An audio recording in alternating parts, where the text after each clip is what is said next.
Hello friends, आप देख रहे हैं आपका चैनल शेयर बाजार विद आयुष। और दोस्तों, इस वीडियो में बात करेंगे टाटा पावर के बारे में। टाटा पावर में हम कह सकते हैं एक बहुत बढ़िया तेज़ी के बाद थोड़ी सी प्रॉफिट बुकिंग देखने को मिली। और थोड़ी सी प्रॉफिट बुकिंग थी बिकॉज 2 रुपये 25 पैसे ही आपको स्टॉक में गिरावट देखने को मिलेगी। ऑलमोस्ट 0.69% के आसपास स्टॉक में गिरावट देखने को मिली है और करीबन 323.55 पे स्टॉक ने क्लोजिंग दी है फ्राइडे के सेशन के अंदर।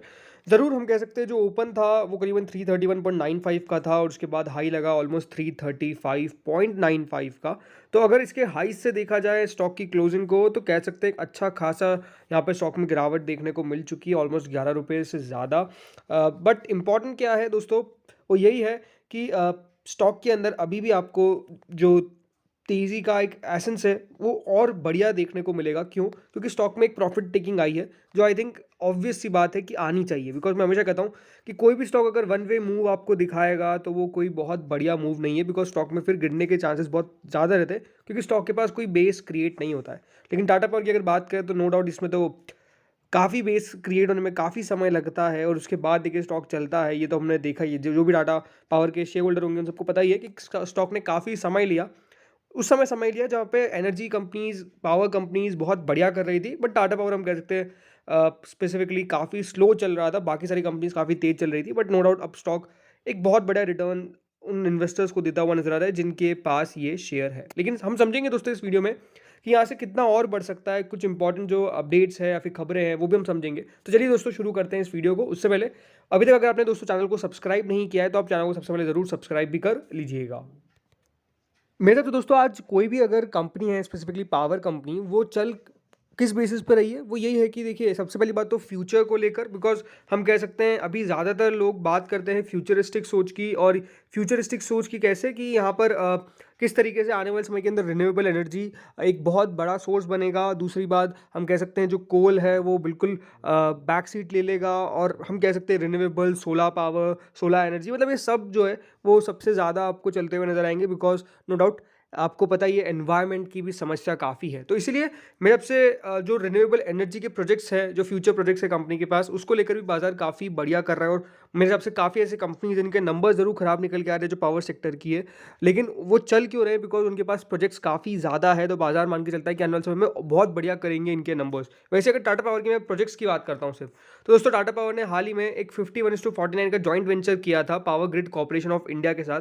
1200 किलोमीटर टाटा ट्रांसमिशन प्रोजेक्ट दोस्तों, ये जो था ये इंडिया का one of the first transmission project था जो पब्लिक प्राइवेट सेक्टर की पार्टनरशिप के साथ फिनांस हुआ था। तो ये एक बड़ी बात है। तो शायद कंपनी दोस्तों जो इनका मुंद्रा प्लांट था, देखिए मुंद्रा प्लांट की स्टोरी भी अपने आप में काफ़ी यूनिक है। बिकॉज एक समय पे मुंद्रा प्लांट ने काफ़ी ज़्यादा लॉसेस कर दिए थे, जिसके कारण टाटा पावर काफ़ी ज़्यादा स्टॉक गिरा था। लेकिन उसके बाद हम कह सकते हैं मुंद्रा प्लांट की जो भी समस्या थी वो कंपनी ने ओवरऑल हम कह सकते हैं ख़त्म कर दिया। एंड नो डाउट इसके ऊपर भी अब बाजार नज़र रखता है। इसलिए अगर आप देखा जाएगा जो टाटा पावर के सबसे पास बड़ा प्लांट है वो मुंद्रा प्लांट ही है। तो कंपनी ने यहाँ पर भी अपनी जनरेशन को, मतलब जो भी एक्सपांशन है वो साफ साफ किया और कहा कि हम एक्सपांड करेंगे अपनी generation capacity of 4000 megawatt Mundra plant, जो कंट्री का first operational ultra mega power project है, जो 5600 मेगावाट तक जाएगा। अगला दोस्तों कंपनी ने किया था प्रोजेक्ट, एक जॉइंट वेंचर किया था 74:26 का with Damodar valley corporation for 1050 megawatt coal based thermal power plant. इसके बाद दोस्तों आप देखेंगे कंपनी ने पार्टनरशिप किया था एक ऑस्ट्रेलियन फर्म के साथ for the floating solar plant based on liquid solar array technology. उसके बाद कंपनी ने दोस्तों किया था टाटा पावर ने 2016 के अंदर सिग्निफिकेंट काफ़ी ज़्यादा, मतलब इन रिन्यूएबल एनर्जी के अंदर कंपनी का कारोबार कंपनी ने फैलाया था उस समय। और उस समय स्टार्ट किया था, ऑलमोस्ट वो रिकॉर्ड प्राइस थी $1.3 बिलियन की जो एक्विजिशन किया था कंपनी ने वेल्पसन रिन्यूएबल का। वो भी एक बहुत बड़ी बात है क्योंकि ये लार्जेस्ट एक्विजिशन था इंडियन रिन्यूएबल सेक्टर का। और टाटा पावर ने दोस्तों भी 25 साल का लाइसेंस भी यहाँ पर कंपनी के पास है for distribution and retail supply of electricity in Odisha 5 circle. ये अभी अभी अभी खबर निकल के आई थी और ये खबर काफ़ी सुर्खियों में भी थी। Because company central electricity supply करेगी फॉर अबाउट 175 करोड़ रुपीज़। तो ये सारे दोस्तों कंपनी के फ्यूचर प्रोजेक्ट्स हैं जो कंपनी जिसके ऊपर कारोबार कर रही है, जिसके ऊपर काम कर रही है। आई थिंक बाजार इसको लेकर भी काफ़ी ज़्यादा हम कह सकते हैं कि बढ़िया मान के चल रहा है, राइट। वैसे ही अब काफ़ी एक्सपर्ट्स भी है जो टारगेट दे रहे हैं। वैसे ही आज अभी टाटा पावर पे एक टारगेट भी निकल कर आया है। तो आप देख सकते हैं टाटा पावर पे बाय निकल कर आया है और जो स्टॉक की प्राइस है वो 325.80 जहाँ पे क्लोजिंग भी हमको देखने को मिली थी उसकी। बाकी 378 रुपीज़ का टारगेट दिया जा रहा है और 16% की अपसाइड के साथ टाटा पावर में खरीदारी करने की सलाह दी जा रही है। याद रखिएगा 290 का स्टॉप लॉस दिया जा रहा है। अगेन ये कोई भी बाय सेल रिकमेंडेशन मेरी तरफ से नहीं है, ये बेसिकली एक वेबसाइट है मनी कंट्रोल, उस पर ये बाय सेल रिकमेंडेशन है जो मैं आपको बता रहा हूँ, क्योंकि वहाँ पे एक्सपर्ट्स के द्वारा दिया जाता है। तो टाटा पावर कंपनी पे वो टारगेट दे रहे हैं कितने रुपए का, 378 रुपीज़ का। क्यों? बिकॉज स्टॉक में कप एंड हैंडल पैटर्न जो है वो बेसिकली क्रिएट हुआ है और उसका ब्रेकआउट आ चुका है, मतलब ब्रेकआउट आ चुका है। सो जो टारगेट है वो इसलिए दिया जा रहा है क्योंकि यहाँ पर जब स्टॉक में तेज़ी हुई थी तो वहाँ पे वॉल्यूम भी आई थी, तो वॉल्यूम कंफर्मेशन था जो स्टॉक में इनिशिएट कर रहा था एक अपवर्ड ट्रेंड। डेली चार्ट्स को अगर आप एनालाइज करेंगे, हम बात करेंगे अभी चार्ट्स के ऊपर, लेकिन डेली चार्ट्स को अगर आप एनालाइज करेंगे तो स्टॉक के अंदर एक रोबस्ट अपवर्ड मूवमेंट है following a breakout from a saucer pattern after a few days ago, sorry before a few days ago. So more over stock जो है वो अपने 50, 100 और 200 SMA के भी ऊपर ट्रेड करता हुआ नजर आ रहा है, जो भी एक अच्छी बात है। और स्टॉक का जो RSI है वो कंसिस्टेंटली कोट कर रहा है about the 65 mark on higher time frame, indicating the presence of positive momentum in the stock. इसीलिए यहाँ पे आने वाले समय के अंदर उनको लगता है कि स्टॉक में 378 का लेवल जो है वो बेसिकली आपको देखने को मिल सकता है। एंड स्टॉक में एडवाइजेबल है कि स्टॉप लॉस आपको लगाना है 290 रुपीज़ का, ये होगा ऑन द क्लोजिंग बेसिस। सो जो एनालिसिस है वो फेवरेबल आउटलुक दिखाता है स्टॉक का with the potential for continue upward movement in the near term. ये देखिए स्टॉक का चार्ट भी यहाँ पर दे रखा है, जहाँ पे हम कह सकते हैं स्टॉक के अंदर जो कप एंड हैंडल पैटर्न जो क्रिएट हो रहा है वो कुछ इस तरीके से है। एंड स्टॉक में हम कह सकते हैं जो तेज़ी है वो काफ़ी बढ़िया देखने को मिली है over the past few time. अगर दोस्तों आप मेरी वीडियो देखते हो तो हमेशा मैं एक ही बात कहता हूँ कोई भी कंपनी के अंदर कि शॉर्ट टर्म का मत सोचिए, लॉन्ग टर्म का सोचिए कि कंपनी किस तरीके का परफॉर्मेंस कर रही है। और इसीलिए अगर आप कंपनी के नंबर्स पे नजर डालेंगे तो दोस्तों कंपनी की जो सेल है वो over the past few years काफ़ी ग्रो करी है, इसमें कोई डाउट नहीं है। आज दोस्तों कंपनी की जो मार्च 2023 में सेल थी वो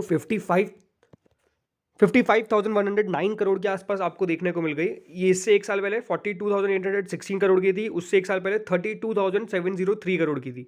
तो आप देख सकते हैं कंपनी की सेल्स में सिग्निफिकेंट जंप आया है। ज़रूर एक प्रॉब्लम है या फिर हम कह सकते हैं कंपनी जो सेल बढ़ा रही है इसके पीछे एक दिक्कत है, वो है कंपनी का मार्जिन जो ऑलमोस्ट 14% पर आ चुके हैं, जो 21% थे 3 साल पहले। उससे उसके बाद दोस्तों ये ऑलमोस्ट 16% हो गए थे एंड इसके बाद अब 14% पर आ चुके हैं। ये एक ज़रूर प्रॉब्लम देखने को मिली है, बट कंपनी का अगर मुनाफा आप देखेंगे तो करीबन 1440 करोड़ के आसपास का था 2021 में। देन 2022 में ऑलमोस्ट 2156 करोड़ का और फिर 3810 करोड़ का। तो नंबर्स के बेसिस पे अगर देखा जाए तो कंपनी बहुत बढ़िया कर रही है। ज़रूर कंपनी को फंडामेंटली और चेक कर सकते हैं हम। अगर कंपनी के आप रिटर्न ऑन कैपिटल एम्प्लॉयड देखेंगे तो ये भी एक इंपॉर्टेंट पॉइंट है कि 11.7% के आसपास चल रहा है। 12.6% कंपनी का रिटर्न ऑन इक्विटी है, जो बहुत खास नहीं है दोनों। ये एक रीज़न है कि हाँ स्टॉक के अंदर आपको उतनी तेज़ी भी देखने को नहीं मिलती है जब भी स्टॉक भागता है, क्योंकि रिटर्न ऑन इक्विटी बहुत खास नहीं है, लेकिन रिटर्न ऑन कैपिटल एम्प्लॉयड भी कंपनी का बहुत ज़्यादा खास नहीं है। अगर इसके पीयर्स से हम कंपेयर करते हैं, पीएस में एनटीपीसी है, अडानी ग्रीन है, तो इनका जो रिटर्न ऑन कैपिटल एम्प्लॉयड है इसमें सबसे ज़्यादा रिटर्न ऑन कैपिटल एम्प्लॉयड दोस्तों किसी कंपनी का है तो वो अडानी पावर का आपको देखने को मिल जाएगा 15.80 का। फिर आता है पावर ग्रिड का ऑलमोस्ट 13.09 का। और फिर आता है दोस्तों टाटा पावर का 11.74 का। तो टाटा पावर का 11.74 है, यानी थर्ड है अगर देखा जाए इसके पीएस से कंपेयर किया तो मतलब यहाँ पे majorly return on capital employed power sector के अंदर 15%, 16% ज़्यादा नहीं रहता है ज़्यादा कंपनीज का, तो कंपनी ने तब भी मैनेज कर रखा है। तो ये तो कंपनी की बात हुई फंडामेंटली। अब डेफिनेटली वापस से चार्ट देखते हैं। सो फ्रेंड्स अगर आप स्टॉक का चार्ट देखेंगे तो आपको एक बात साफ साफ समझ आएगी, वो ये क्या है कि स्टॉक पहले दोस्तों एक ट्रेंड में लगातार ट्रेड कर रहा था। लगातार हम कह सकते हैं कि स्टॉक में आपको इस ट्रेंड लाइन पे कारोबार होता हुआ नजर आ रहा था, लेकिन एकदम से स्टॉक ने ये ट्रेंड तोड़ा। लेकिन उसके बावजूद भी दोस्तों जब गिरावट आई तो देखिए तेज़ी से आई, इसमें कोई डाउट नहीं, बिकॉज जब भी स्टॉक अपने एक लेवल को तोड़ देता है तो काफ़ी तेज़ी से नीचे जाता है। लेकिन उसके बाद हम कह सकते हैं एक रिकवरी आ गई, जो अपने आप में एक बहुत बढ़िया बात थी।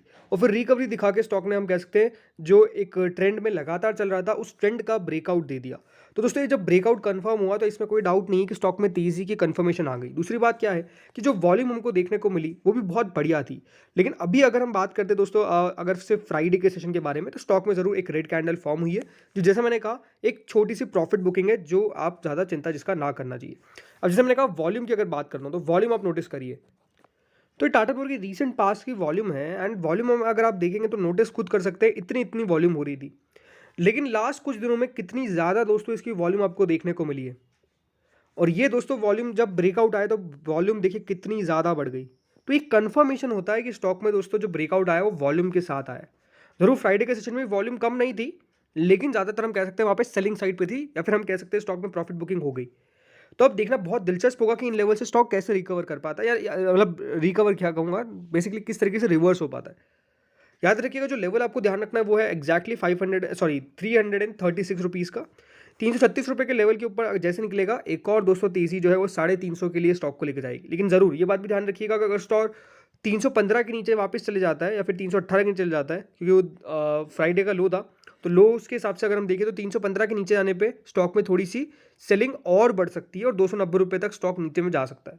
तो इस बात का आपको ध्यान रखना है। बाकी दोस्तों इस वीडियो में इतना ही था। होपफुली आपको वीडियो बढ़िया लगा होगा, जो कंपेरिजन हमने किया कंपनी का हर एक इंपॉर्टेंट पॉइंट पे, भले कंपनी के फाइनेंशियल्स हो या फिर कंपनी के आंकड़े हो, सब कुछ। होपफुली आपको वीडियो बढ़िया लगा होगा। अगर लगा तो लाइक कर देना, अच्छा अगर आपको अच्छा लगा हो तो दूसरी बार चैनल को सब्सक्राइब कर देना, एंड डेफिनेटली इस वीडियो को शेयर करिएगा अपने फ्रेंड्स एंड फैमिलीज के साथ। Thank you friends for watching this video.